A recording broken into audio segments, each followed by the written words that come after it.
قادری سلسلے کے شیخ عبد القادر جیلانی رحمۃ اللہ غالباً خلیفہ ہوں گے یا ان کے بیٹے شاگرد، وہ انہوں نے مثال دی ہوئی ہے یہ سب بات سمجھانے کے لیے 3 پرندوں کی، کہتے ہیں 3 پرندے انہوں نے مثال دی ہے، 3 پرندے،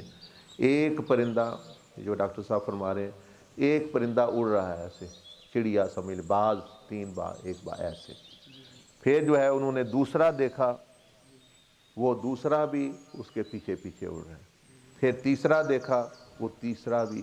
اس کے پیچھے پیچھے، پوچھا کہ یہ کیا ہے، یہ کون، یہ پرندے کیا ہیں، کیونکہ مکاشفات کی خوابوں کی تعبیر ہوتی ہے، یہ فرمایا کہ یہ سب سے جو اگلا پرندہ ہے یہ اولیاء اللہ ہیں جو اللہ کی طرف سفر کر رہے ہیں، اللہ کے قرب کی طرف سفر کر رہے ہیں۔ اچھا یہ تو اولیاء اللہ ہیں، اللہ کی طرف جا رہے ہیں، اور یہ جو دوسرا پرندہ ہے یہ کیا ہے، فرمایا کہ یہ دنیا اور مال و دولت ہے، وہ ان کے پیچھے پیچھے آ رہی ہے۔ یعنی ہمارا دنیا کے پیچھے بھاگنا یہ عزت ہے، یا دنیا کا ہمارے پیچھے آنا یہ عزت ہے،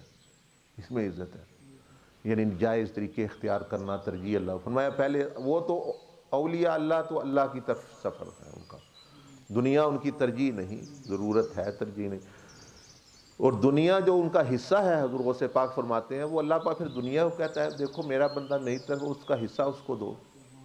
فرمایا دنیا دلیل ہو کہ اس کے، وہ کہتے ہیں ولی کے دربار میں فقیروں کی طرح دنیا کھڑی ہے، اپنا حصہ لے لیں، اپنا حصہ لے لیں،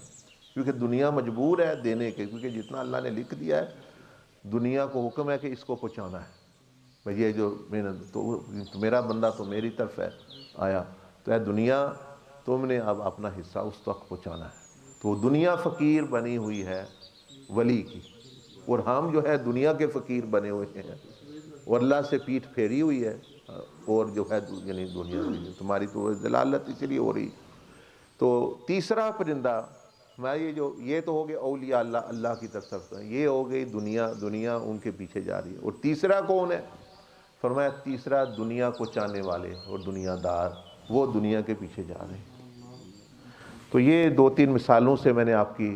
سوال کو واضح کر دیا کہ بھئی اس میں بندے ہی کا فائدہ ہے، آپ دیکھ لیں، کر کے دیکھ لیں، یہاں تو برت کے دیکھ لیں، انبیاء نے دیکھا، صحابہ نے دیکھا، سیدنا عمر بن خطاب دیکھ لیں، سیدنا عمر، سیدنا